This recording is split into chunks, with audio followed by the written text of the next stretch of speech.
Saudara-saudara, ini adalah khotbah di pernikahan Noh dan Atun, dan topiknya adalah, temanya adalah 7 rahasia keluarga harmonis. Saudara-saudara, dalam Kristus Yesus, kita tahu bahwa keputusan yang terpenting dalam hidup ini adalah, pertama adalah menerima Tuhan Yesus sebagai Tuhan dan Juru Selamat. Tetapi ada keputusan yang juga penting, yaitu adalah memilih pasangan hidup. Lahir kita tidak bisa memilih, karena kita lahir oleh ibu dan orang tua kita. Mati kita tidak bisa memilih, tapi yang kita bisa pilih adalah pasangan hidup. Dan pada hari ini adalah hari yang berbahagia untuk Noh dan Atun. Kita akan mau merenungkan satu bagian dari firman Tuhan, bagaimana bisa membina satu keluarga yang harmonis. Mari kita baca dari satu ayat, yaitu dari Efesus pasal yang kelima ayat 22. Hai istri, tunduklah kepada suamimu seperti kepada Tuhan, karena suami adalah kepala istri, sama seperti Kristus adalah kepala jemaat. Dialah yang menyelamatkan tubuh. Karena itu sebagaimana jemaat tunduk kepada Kristus, demikian juga istri kepada suami dalam segala sesuatu. Hai suami, kasihilah istrimu sebagaimana Kristus telah mengasihi jemaat dan telah menyerahkan dirinya baginya. Saudara-saudara, dalam Kristus Yesus, kita tahu bahwa pernikahan adalah satu hal yang indah sekali yang Tuhan berikan dalam dunia ini. Alkitab mengatakan tidak baik manusia seorang diri. Tuhan menciptakan Adam penolong, yaitu Hawa. Satu penolong yang indah yang Tuhan berikan. Manusia tidak baik seorang diri. Dan pernikahan ini satu relasi yang eksklusif, relasi yang intim, relasi yang indah di antara dua orang laki-laki dan perempuan yang saling mengasihi. Saudara-saudara, ini ada dilukiskan dalam hubungan perjanjian, covenant, melukiskan antara hubungan Tuhan dan umatnya, melukiskan antara hubungan Kristus dan jemaat.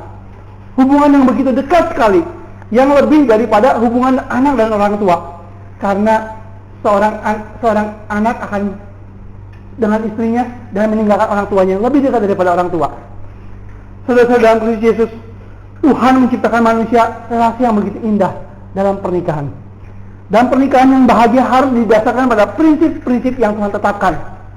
Kita jangan seperti orang kafir. Orang kafir berbuat bebas, tapi mereka tidak bahagia. Kelihatannya mereka begitu bahagia, tapi tidak bahagia. Dan untuk mencapai kebahagiaan, kita harus mengikuti prinsip firman Tuhan. Apa yang Alkitab katakan? Firman Tuhan mengatakan, istri taat suami, suami kasihilah istri. Ini perintah dari firman Tuhan. Pertama, firman Tuhan mengajarkan bahwa ada satu ordo antara laki-laki dan perempuan, bahwa laki-laki adalah kepala dan istri adalah yang dikasihi oleh kepala. Ini melukiskan hubungan Tritunggal, di mana Allah Bapa adalah sebagai kepala dan Allah Anak sebagai, dan melukiskan hubungan antara Kristus dan jemaat juga, di mana Allah sebagai Kristus sebagai kepala dan jemaat sebagai yang dikasihinya. Saudara-saudara, dalam Kristus Yesus, pernikahan harus suami taat kepada, suami harus mengasihi istri dan istri harus taat kepada suami. Kasih itu adalah sabar. Kasih adalah murah hati. Kasih tidak sombong, tidak memegahkan diri, dia tidak melakukan tidak sopan, dia tidak cemburu dan sebagainya, seperti dalam prinsip 1 Korintus 13. Dan ada prinsip-prinsip lain lagi. Pernikahan harus di dalam kesucian, harus di dalam holiness. Be holy because I'm holy. Orang yang tidak hidup kudus tidak bisa mungkin pernikahannya berbahagia. Karena itu harus hidup dalam kekudusan. Dan ada prinsip lain lagi adalah bagaimana keluarga bisa harmonis, adalah dengan kesetiaan. Seperti di dalam perjanjian, Tuhan setia kepada umatnya, dan kesetiaan Tuhan dilambangkan dengan hesed, kasih setia. For the Lord is good and His hesed is endure forever. Kasih setia Tuhan itu selama-lamanya. Maka suami dan istri harus ada satu kesetiaan, dan ada di dalam satu visi kebenaran. Walaupun suami istri yang berbeda, tapi mereka harus punya satu visi, satu hati. Buat apa hidup di dalam satu rumah, satu ranjang, tapi memikirkan orang yang lain? Harus lebih baik dipisah rumah, tapi memikirkan satu visi. Yang penting visi itu penting, satu hati, satu visi. Karena bukan saja menjadi satu daging, tapi satu jiwa. saudara-saudara dalam posisi Yesus. Dan faktor yang terpenting lagi adalah komunikasi, di mana harus orang berkomunikasi, harus bisa mengenal satu sama lain. Dan komunikasi itu dilambangkan dengan saling mengenal.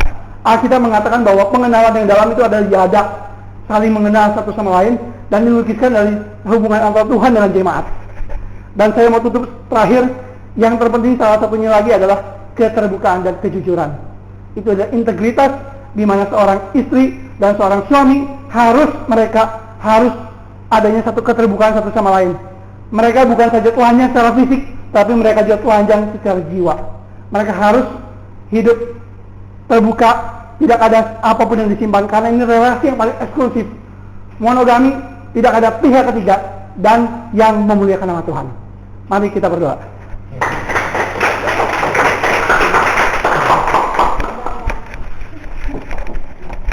Selamat pagi, saudara-saudara. Hari ini saya akan khotbah. Itu merupakan khotbah di NRCC yang ketiga tahun 2008 ini. Tema yang diberikan kepada saya adalah mengenai cinta.